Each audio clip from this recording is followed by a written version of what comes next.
Hello and welcome everyone in 11th Commerce BK lecture. We are currently doing chapter number 2 in bookkeeping. So let us revise what we have done. Initially, we have classified accounts into personal, real and nominal. And this was the next classification in front of us. As you can see in your textbook, it is on page number 28.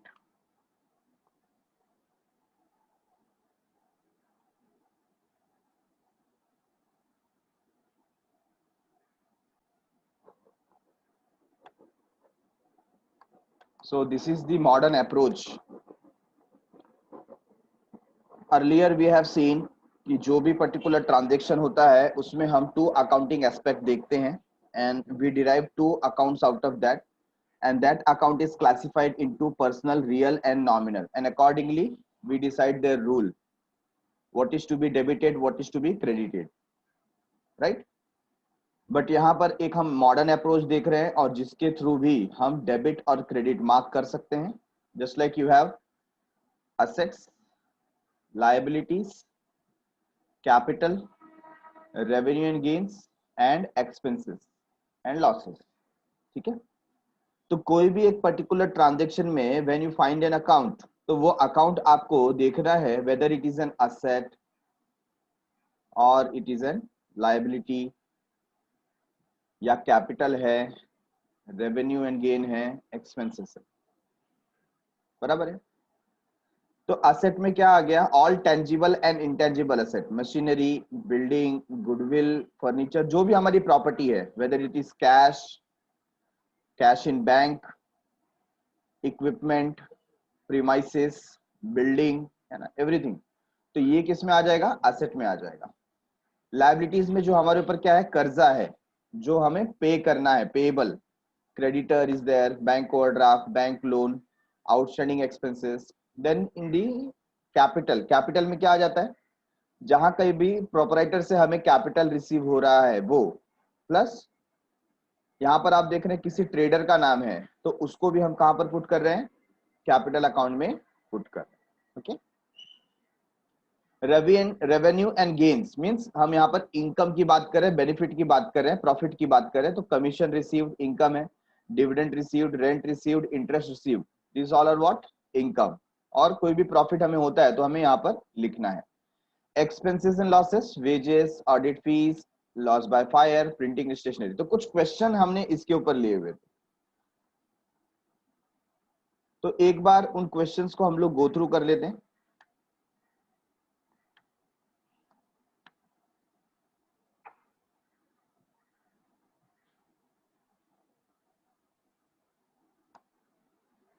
So as you can see here in question number 4,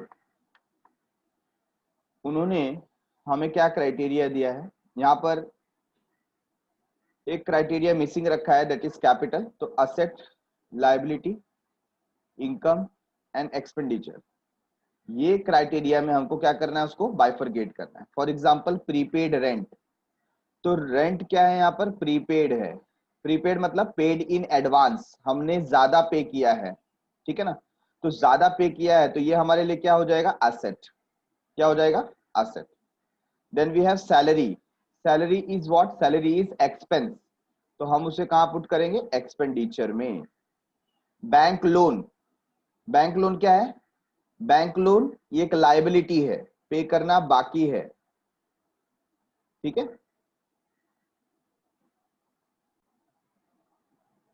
so next is number 4, motor car.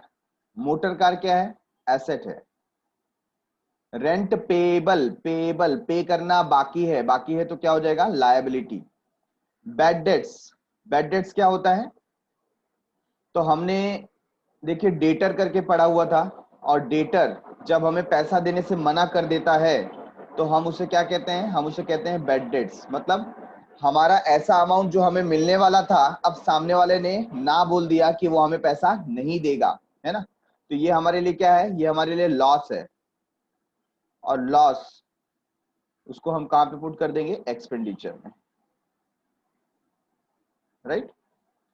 Copyright, copyright क्या होता है? Copyright हमारे लिए asset है, ठीक है, क्योंकि जो भी पर्टिकुलर चीज का कॉपीराइट आपके पास है वो किसी और के देने के लिए आप क्या करते हो? अमाउंट चार्ज करते हो। फॉर एग्जाम्पल, आप ऑथर हो, आपने कोई बुक लिखा हुआ है, तो आपके पास इसका कॉपीराइट है। अगर इसको पब्लिश कराना है तो आप जब पब्लिशर को सेल करोगे तो वो आपसे कॉपीराइट मांगेगा। तो आपके पास ये जो कॉपीराइट है ये इंटेंजिबल एसेट है। क्या ये? It is an intangible asset. Okay. Interest received, received मतलब इंटरेस्ट मिल गया, ये क्या है? इनकम। डिविडेंड रिसीव्ड, मिल गया, क्या है? इनकम। प्रीमाइसिस, प्रीमाइसिस क्या है? एसेट। इंश्योरेंस प्रीमियम मतलब यहाँ पे क्या है? एक्सपेंडिचर, एक्सपेंस है। इंश्योरेंस प्रीमियम आप पे करते हैं, it is an expense. Audit fees, audit fees भी क्या है? It is an expense. Getting it everyone?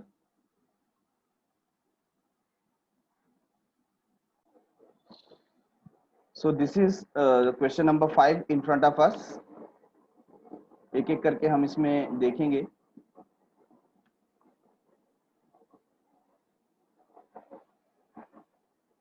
So first thing we have land and building. ठीक है, land building is our property, तो कहाँ जाएगा? एसेट। सन्ड्री क्रेडिटर क्या है? लायबिलिटी, पे करना बाकी है। क्रेडिटर मतलब जिसको अमाउंट देना बाकी है उसे हम बोलते हैं creditor. Okay. Then we have sundry debtor.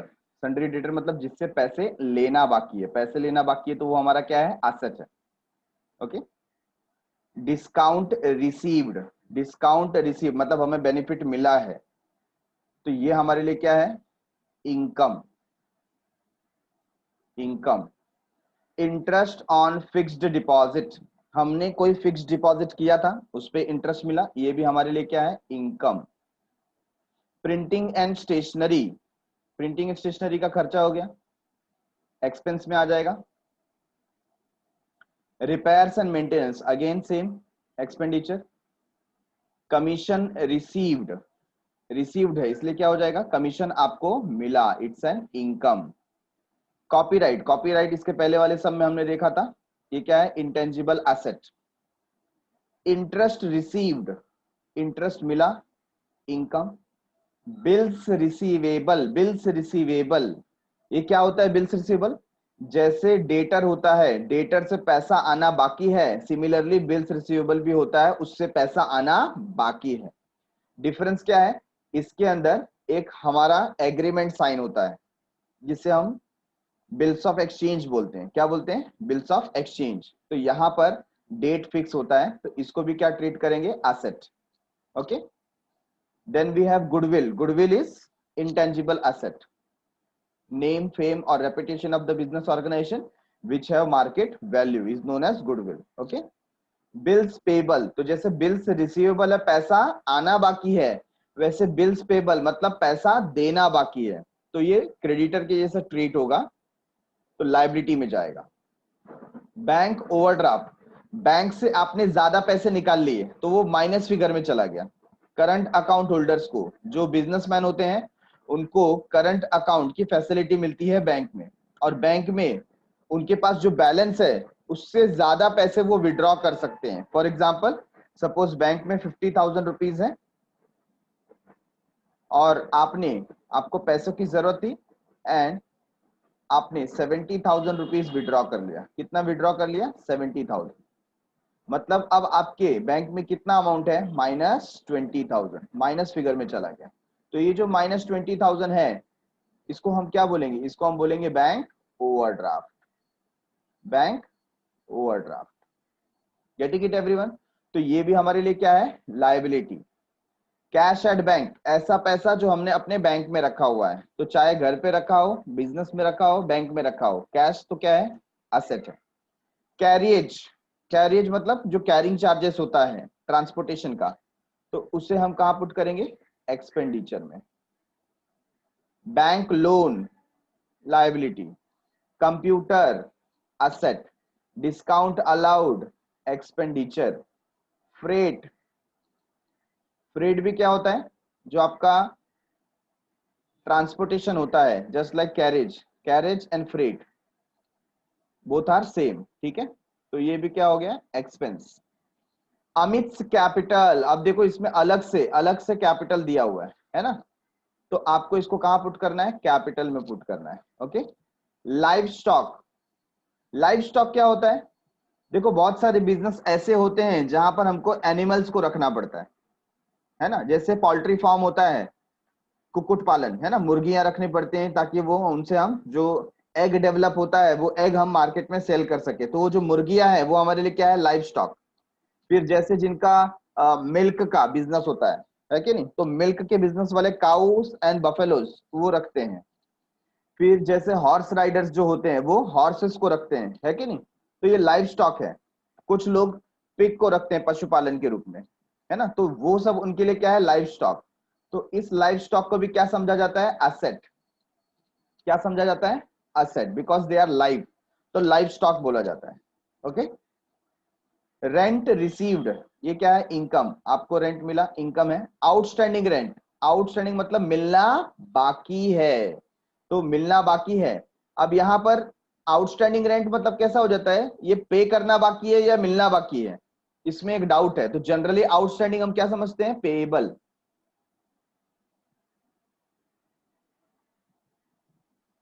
Payable मतलब पे करना बाकी है, ठीक है, और पे करना बाकी है तो हमारे लिए क्या है, लायबिलिटी। इलेक्ट्रिसिटी बिल, तो ये तो हमारा सिंपल एक्सपेंस है, एक्सपेंसेस में आ जाएगा, ठीक है।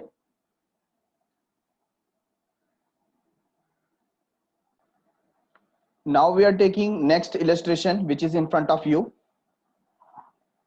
So you can see here what is written.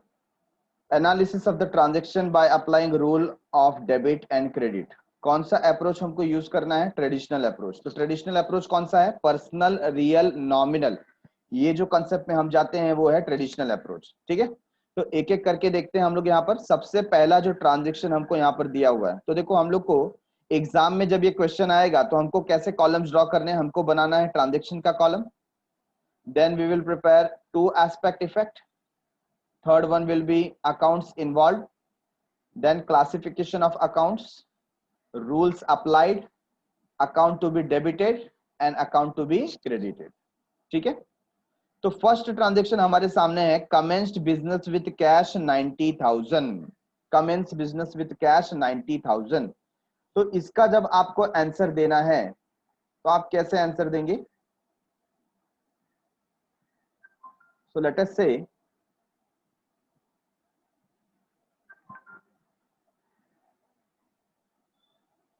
मैं यहां पर ये जो फिल इन द ब्लैंक्स है वो आपको शो करता हूं कि कैसे आपको ये पर्टिकुलर आंसर लिखना है।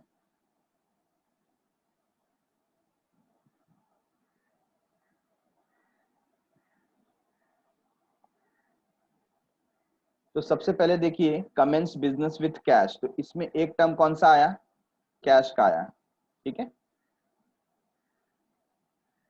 तो अकाउंट्स कौन से इन्वॉल्व हैं, मैं पहले यहां पर आपको दिखाता हूं। नंबर वन, नंबर वन आप क्या लिखेंगे, first account is cash account, ठीक है। नंबर टू, अभी कमेंस बिजनेस विथ कैश है, तो यहां पर क्या इंडिकेट करता है, सेकेंड वन कैपिटल अकाउंट,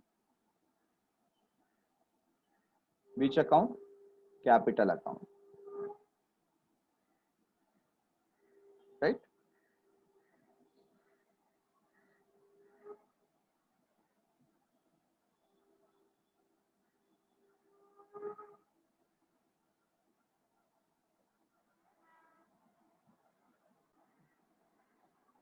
तो यहां पर क्लासिफिकेशन करते हैं, कैश अकाउंट का जो क्लासिफिकेशन होगा वो क्या आएगा, cash account is a real account and capital account is personal account, ठीक है। अच्छा रूल क्या अप्लाई होगा, तो यहां पर रूल क्या है, कैश कम्स इन, है ना, तो हम क्या लिखेंगे यहां पर, डेबिट व्हाट कम्स इन,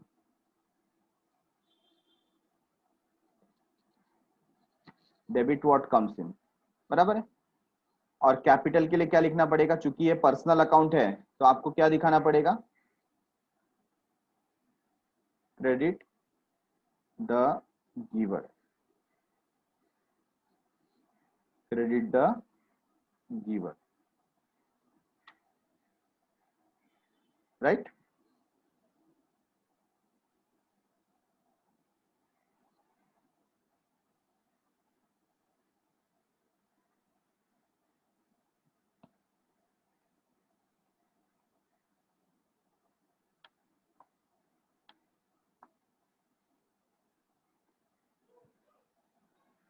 तो यहाँ पर इसके बेसिस पे अभी आपको समझ में आता है कि पहला क्या था, कैश था, तो कैश में क्या लिखा, rule applied, debit what comes in, तो टू एस्पेक्ट आपका क्या हो जाएगा, टू एस्पेक्ट में आप लिखेंगे cash comes in,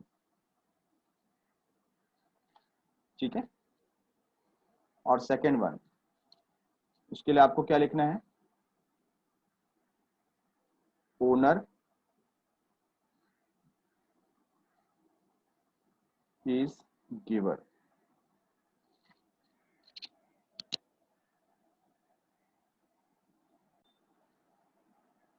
so as you can see हमने ये फिलअप कर दिया। अब अकाउंट डेबिट कौन सा होगा, क्रेडिट कौन सा होगा, तो यहाँ पर आपको क्या लिखना है, you have to write here cash, cash account debit होगा। और यहाँ पर कौन सा अकाउंट क्रेडिट होगा, कैपिटल अकाउंट, ओके। चलो नंबर 2 पे जाते हैं। Number 2 is what, deposited cash into Dena bank, deposited cash into Dena bank, ठीक है ना।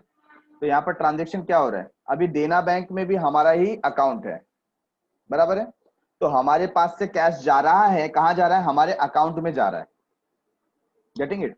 तो कौन से दो अकाउंट इन्वॉल्व हैं, कौन से दो अकाउंट इन्वॉल्व हैं, तो यहां पर सबसे पहला मैं क्या लिखूंगा, आई विल राइट देना बैंक, देना बैंक अकाउंट, ठीक है। एंड नंबर टू क्या आ जाएगा, कैश अकाउंट, बराबर है। अच्छा, देना बैंक अकाउंट, ये कौन सा अकाउंट, क्योंकि नाम इंडिकेट किया है तो हम क्या लिखेंगे, पर्सनल अकाउंट। और कैश अकाउंट कौन सा अकाउंट, रियल अकाउंट, ओके। तो यहां पर कौन सा रूल अप्लाई हो रहा है, तो पर्सनल अकाउंट का रूल क्या है, debit the receiver,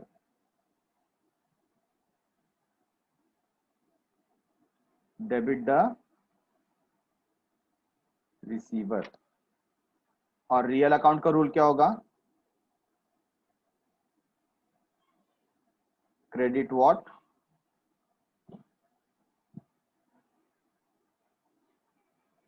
goes out,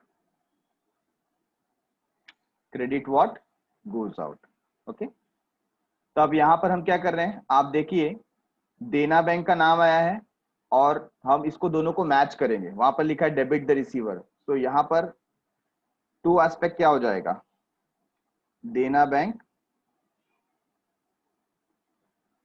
is receiver, ठीक है। और नंबर टू आप क्या लिखेंगे, cash goes out, cash goes out,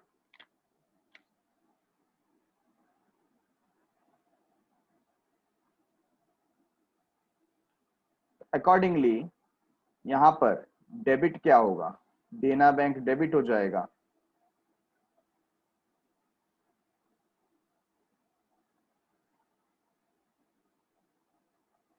देना बैंक अकाउंट ये हम डेबिट करेंगे और क्रेडिट करेंगे cash account, getting it everyone. तो इतना सिंपल है, ठीक है। नंबर 3, थर्ड पे जाते हैं। थर्ड आप देखिए, withdrew cash for personal use. अब ध्यान दीजिए, जब भी हम बिजनेस में से पर्सनल यूज के लिए कोई गुड्स विड्रॉ करते हैं, तो चैप्टर नंबर 1 में हमने देखा उसे हम कहते हैं ड्राइंग। क्या कहते हैं? ड्राइंग। सभी को मालूम है ना? जब हम बिजनेस से असेट, कैश और गुड्स क्या करते हैं? विड्रॉ करते हैं। किस लिए विड्रॉ कर रहे हैं? पर्सनल यूज के लिए। कहां से विड्रॉ कर रहे हैं? बिजनेस में से। कौन विड्रॉ कर रहा है? ओनर, है ना? तो उसे हम बोलते हैं ड्राइंग। क्या बोलते हैं? ड्राइंग। तो यहां पर लिखा है withdraw cash for personal use. तो कौन से दो अकाउंट आएंगे? तो पहला अकाउंट आ जाएगा यहां पर, first one will B drawing, drawing account. ठीक है। और क्या विड्रॉ हुआ है? कैश विड्रॉ हुआ है, तो to cash account. Drawing account again कौन सा अकाउंट है? ड्राइंग रिप्रेजेंट करता है, hence it is a personal account. और कैश, कैश क्या है? Real account. पर्सनल अकाउंट का रूल क्या होगा? Debit the receiver. And real account का रूल क्या होगा? Credit what goes out.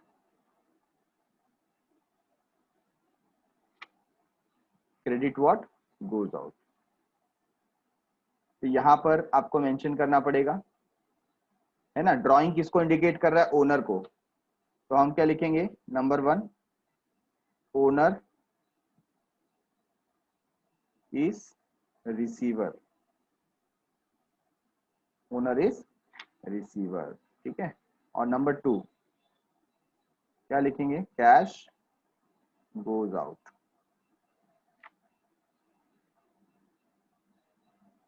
Cash goes out. Accordingly कौन सा अकाउंट डेबिट होगा? डेबिट होगा ड्राइंग अकाउंट। और क्रेडिट क्या होगा? Cash account. ठीक है।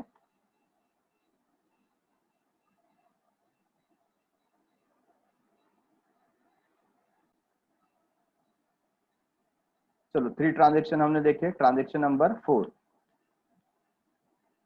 तो total how many transaction we have? 6। तो फोर्थ वन ले रहे हैं अभी। फोर्थ वन है परचेस गुड्स फ्रॉम मंदार ₹12,000। तो दो अकाउंट कौन से होंगे? तो अकाउंट नंबर 1 हमने क्या किया? परचेस किया। तो आप क्या लिखेंगे? Purchases account. ठीक है। कौन सा अकाउंट? Purchases account. नंबर 2, अच्छा यहां पर अभी ये मेंशन नहीं किया है कि गुड्स कैश में लिया है या क्रेडिट में लिया है। ठीक है। Nothing is been mention. तो ये आपके ऊपर डिपेंड करता है कि आपको इसको क्या समझना है। अगर आप इसे समझते हैं कि ये कैश में लिया हुआ है तो कौन सा अकाउंट आएगा? Cash account. लेकिन आपको ऐसा समझना है कि नहीं ये क्रेडिट में लिया हुआ है, hence Mandar name is given, तो हम उसको मंदार के नाम पे पुट करेंगे। ओके। तो मैं यहाँ पर जनरल अजम्पशन लेता हूँ, नथिंग इज मेंशन। क्या लिखा है? Purchased goods from Mandar ₹12,000। ठीक है। तो मैं कंसीडर करता हूं कि इसको क्रेडिट बेसिस पे ये ट्रांजैक्शन हुआ है, तो किसका नाम आ जाएगा? मंदार का। तो मंदार अकाउंट बराबर है। अच्छा, तो ये जो परचेस अकाउंट है ये कौन सा अकाउंट है? परचेस अकाउंट नॉमिनल अकाउंट है।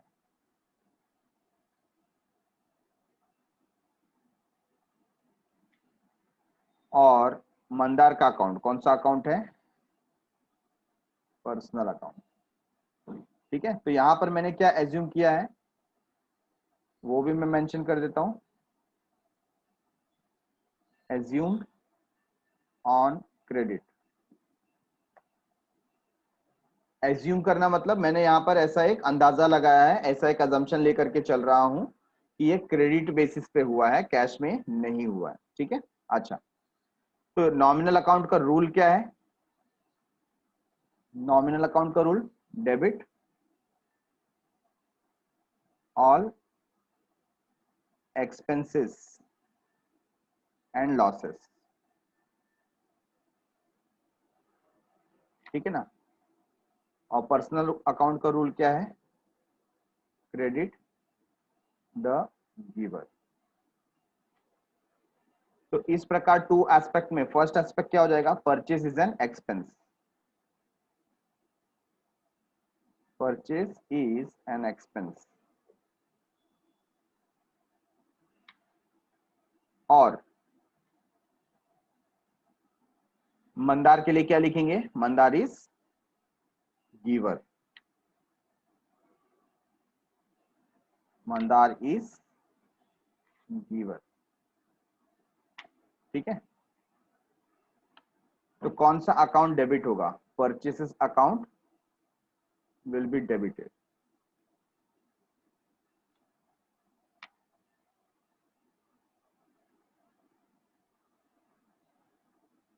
Purchases account will be debited and Mandar's account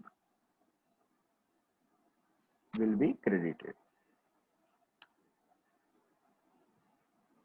बहुत ही सिंपल। Number 5, paid salary. देखो वर्ड क्या आ गया, पेड।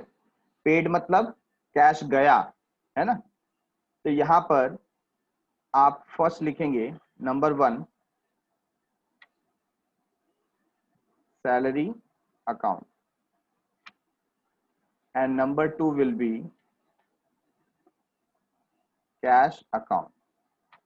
ठीक है, तो सैलरी अकाउंट कौन सा अकाउंट,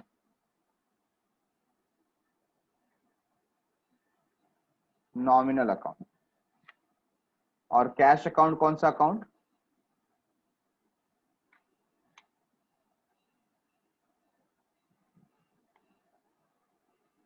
रियल अकाउंट। तो यहां पर I have very less space, so I will write short में मैं लिखता हूं डेबिट ऑल एक्सपेंसेस और लॉसेस, एक्सपेंसेस एंड लॉसेस। ठीक है, ये मैंने शॉर्ट में लिखा because I have very less space over here. Accordingly आप भी मैनेज करो, आपको पूरा लिखना है। And here I will write credit what goes out.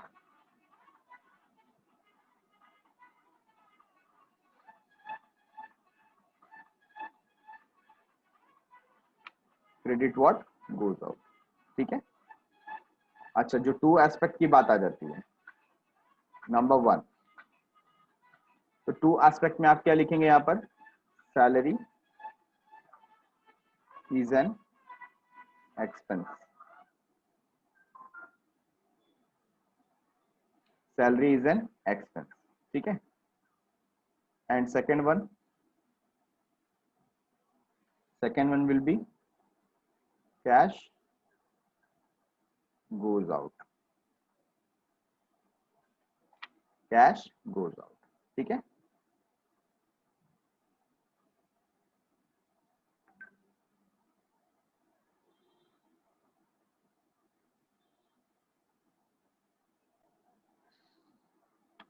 सो यहां पर as we can see at the last किसको डेबिट करेंगे, so we will debit salary account,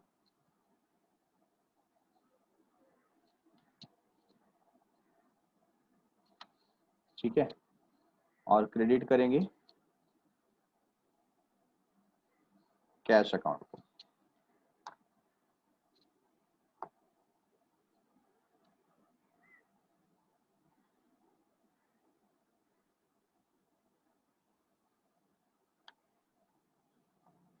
तो salary account will be debited, cash account will be credited. ठीक है, at the and last one, received interest 4000, 4000 rupees का क्या मिला, interest मिला। ठीक है ना, रिसीव्ड मिल गया मतलब हम यहाँ पर एज्यूम करेंगे कैश में मिला। ओके, तो फर्स्ट अकाउंट जो हमारे पास आ जाएगा वो कौन सा होगा, cash account. First one cash account.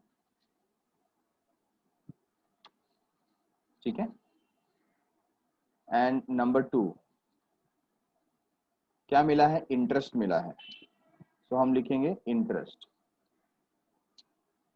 Interest account, और इंटरेस्ट रिसीव्ड अकाउंट भी आप लिख सकते हैं, डिपेंड अपॉन यू। तो ये जो कैश अकाउंट है ये कौन से कैटेगरी में चला जाएगा? Real account. और जो इंटरेस्ट अकाउंट है इसको कौन से कैटेगरी में हम पुट करेंगे? Nominal account. ठीक है। आफ्टर दैट यहां पर रियल अकाउंट का क्या रूल आ जाएगा? रियल अकाउंट बोलता है debit what comes in, debit what comes in.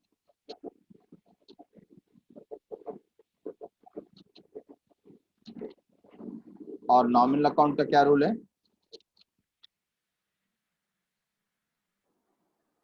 Credit all income and gains, credit all income and gains. तो यहाँ पर टू एस्पेक्ट क्या हो जाएगा? Aspect number 1 cash comes in, aspect number 2 what we will write? Interest is an income.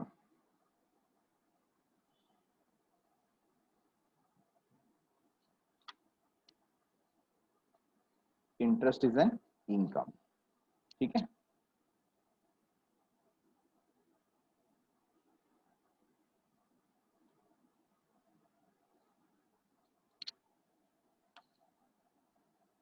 तो debit में किसको put करेंगे? Cash account will be debited,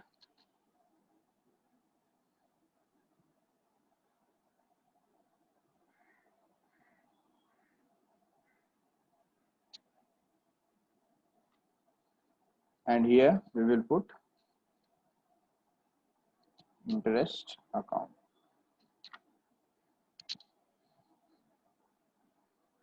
Okay.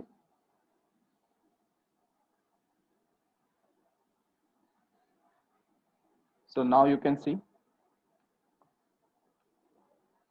ये हमारा जो टेबल था वो कंप्लीट हुआ।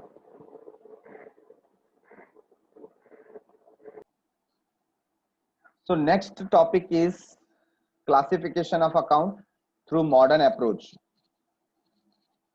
ये पर्टिकुलर सम हम देख रहे हैं, इसमें भी देखिए कुछ कॉलम्स ड्रॉ किए हैं। सबसे पहला क्या है? Transaction. Again we have same two aspects, then we have accounts involved, then we have category. अब इसमें उसकी कैटेगरी में क्या था? उसमें हम क्लासिफाई करते थे पर्सनल, रियल, नॉमिनल में, बट इसमें हम किस में क्लासिफाई कर रहे हैं? असेट, लायबिलिटीज, इनकम, एक्सपेंडिचर और कैपिटल में। ठीक है ना। रूल अप्लाइड, तो रूल हमको कैटेगरी के हिसाब से रखना है। इसके बाद अकाउंट डेबिटेड और account to be credited, this columns are same. तो इसमें हम देखेंगे, लेट मी एक्सप्लेन, ये पर्टिकुलर कॉलम, ये particular column and last column, these are same, है ना। ट्रेडिशनल अप्रोच के जैसा ही है। चेंजेस किस में हो रहा है? अच्छा ये भी सेम है, अकाउंट्स इन्वॉल्व। चेंजेस सिर्फ किस में हो रहा है? कैटेगरी में और रूल अप्लाइड में, इसमें चेंज है।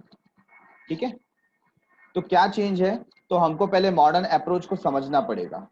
मॉडर्न अप्रोच को समझने के लिए आप चीजों को डिवाइड कर दो। सबसे पहले मैंने जैसे यहां पर लिया एसेट और आई कैन टेक एक्सपेंसेस।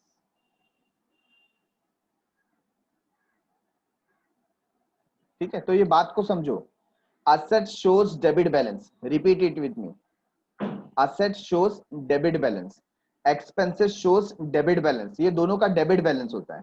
तो जब भी there is increase in asset और expenses, ठीक है ना, अगर वो इंक्रीज होता है तो उसको आपको क्या करना है? डेबिट करना है। क्या करना है आपको? डेबिट करना है।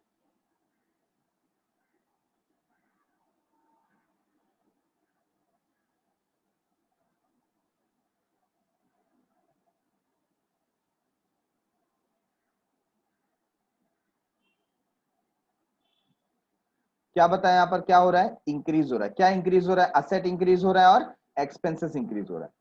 ठीक है। और अगर वो डिक्रीज हो रहा है, क्या हो रहा है? डिक्रीज हो रहा है, तो आप क्या करेंगे, उसको क्रेडिट करेंगे।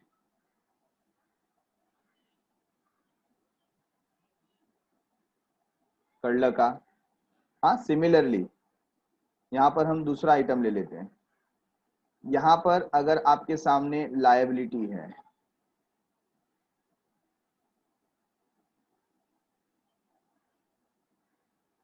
या आपके सामने इनकम है, या आपके सामने कैपिटल है, ठीक है, तो अगर ये इंक्रीज होता है तो आपको क्या करना है, आपको करना है credit, because liability shows credit balance.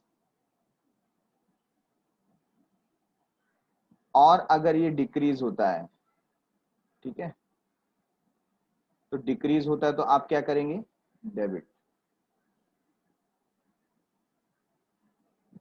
ये रूल समझ में आया क्या आपको? ध्यान दीजिए, I am talking about asset expenses. अगर वो क्या हो रहा है, इंक्रीज हो रहा है, इफ इट इज इंक्रीजिंग, तो हम क्या कर रहे हैं, उसको हम उसको डेबिट कर रहे हैं। And if it is decreasing, हम क्या कर रहे हैं, उसको क्रेडिट कर रहे हैं। I am talking about what, I am talking about assets and expenses. Now I am talking about liability, income और कैपिटल। अगर ये तीनों हैं और उसमें कोई इंक्रीज हो रहा है, क्या हो रहा है, इंक्रीज, तो इंक्रीज हो रहा है तो क्या करेंगे, क्रेडिट करेंगे। और डिक्रीज अगर हो रहा है, तो डिक्रीज हो रहा है तो क्या करेंगे, डेबिट करेंगे। तो देखो दोनों एक दूसरे के क्या है, रिवर्स है ना, उल्टे हैं। तो आपको सबसे पहले चेक करना है क्या वो असेट है या वो एक्सपेंस है।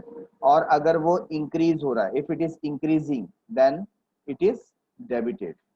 और अगर वो डिक्रीज हो रहा है, इट विल बी क्रेडिटेड। किसकी बात करें, असेट और एक्सपेंस। इनकम है, लायबिलिटी है, कैपिटल है, अगर इंक्रीज हो रहा है तो देखो उल्टा हो जाएगा, क्या होगा, credit, because liability shows credit balance, liability shows credit balance, ठीक है। और अगर वो डिक्रीज हो रहा है तो हमें उसको क्या करना है, डेबिट करना है।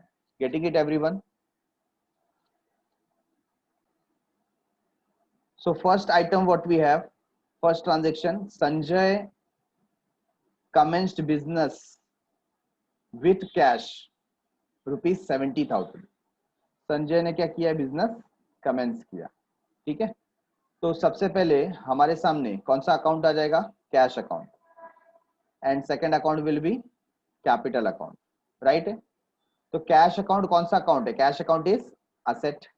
और कैपिटल अकाउंट कौन सा अकाउंट है, कैपिटल अकाउंट इज कैपिटल, बराबर है। क्यों, हम कैटेगरी देख रहे हैं, क्या देख रहे हैं यहाँ पर, कैटेगरी। तो कैपिटल अकाउंट को कैपिटल के ही कैटेगरी में रखा जाएगा, बराबर है। अच्छा, रूल क्या हो रहा है, अब रूल ऐसा है यहाँ पर,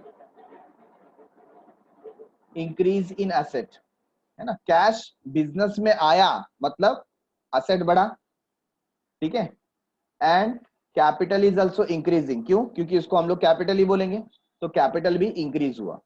तो यहां पर हम क्या लिख रहे हैं, देखो टू एस्पेक्ट में, cash comes in business and proprietor is giver of the capital. तो ये जो हम लोग ट्रेडिशनल अप्रोच में रखते थे, सेम थिंग हमको यहां पर लिखना है, there is no change, okay, there is no change. फिर यहां पर, क्योंकि यहां पर असेट इंक्रीज हो रहा है, ठीक है ना, असेट क्या हो रहा है, इंक्रीज हो रहा है। तो आप देखिए, असेट जब इंक्रीज होता है तो आप क्या करते हैं, उसको डेबिट करते हैं, है ना। यहां पर आप अगर देख रहे हैं, असेट क्या हुआ, इंक्रीज हुआ, तो आपने क्या किया है, आपने किया है डेबिट। तो यहां पर भी कैश अकाउंट को क्या करना पड़ेगा, डेबिट करना पड़ेगा। और सिमिलरली यहाँ पर कैपिटल है ना, कैपिटल, कैपिटल क्या हो रहा है, कैपिटल भी इंक्रीज हो रहा है, कैपिटल भी इंक्रीज हो रहा है। तो जब वर्ड कैपिटल की बात हो रही है और वो इंक्रीज होता है तो हम क्या करते हैं, उसको उसको हम क्रेडिट करते हैं। तो हमने कैपिटल को भी क्या किया, क्रेडिट किया। हे कळलं का सगळ्यांना, एवरीवन गेटिंग दिस पॉइंट, कि किस प्रकार से इस रूल को हमको अप्लाई करना है, ठीक है। हमको यहाँ पर चेक करना है कि वो पर्टिकुलर आइटम इंक्रीज हो रहा है या डिक्रीज हो रहा है। तो पहले आप चेक करो, असेट है या एक्सपेंस है। लायबिलिटी है, इनकम है या कैपिटल है, फिर इंक्रीज हो रहा है या डिक्रीज हो रहा है, तो इंक्रीज डिक्रीज के हिसाब से हम उसको डेबिट करेंगे और क्रेडिट करेंगे। Yes sir, moving ahead.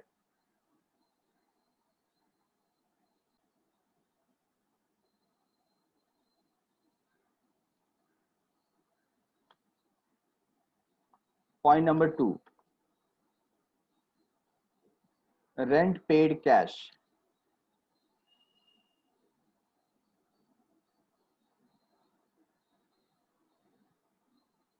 तो rent paid cash ₹5,000 to Amol. हमने क्या पे किया? रेंट पे किया, ठीक है। तो इसमें एक अकाउंट आ गया, कौन सा अकाउंट? Rent account. और दूसरा अकाउंट आ गया, कौन सा अकाउंट? Cash account. बराबर है। तो रेंट पेड है तो रेंट क्या हो गया? एक्सपेंस हो गया। और कैश, कैश तो क्या है? एसेट है। तो यहां पर हमें चेक करना है इंक्रीज हुआ या डिक्रीज हुआ। तो एक्सपेंस, एक्सपेंस क्या हुआ? Increase in expense, expense increase हो गया, आपके खर्चे बढ़ गए, रेंट आपने पे किया, खर्चा बढ़ गया। और कैश, कैश चला गया तो असेट डिक्रीज हो गया, है ना। और हमने यहाँ पर देखा था असेट जब भी डिक्रीज होता है, देखो यहाँ पर डिक्रीज हुआ तो क्या करना है? क्रेडिट करना है ना। तो हमने यहाँ पर कैश को क्या किया? क्रेडिट किया। और रेंट, रेंट क्या है? एक्सपेंस है। एक्सपेंस अगर इंक्रीज होता है तो आपको क्या करना है? उसको डेबिट करना है। तो हमने रेंट को डेबिट किया। यस। तो यहाँ पर जो 2 एस्पेक्ट है, आपको क्या मेंशन करना है? Rent is an expense and cash goes out.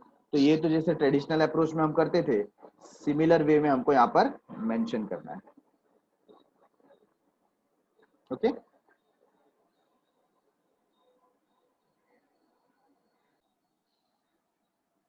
So friends, समय समाप्ति की घोषणा। Thanks a lot for watching. Meet you in the next episode with upfront questions. जो भी आगे हमारे questions pending है, हम next lecture में उसको cover up करेंगे। तब तक के लिए goodbye. Thank you very much for watching. Sayonara. Meet you in the next episode. Bye bye.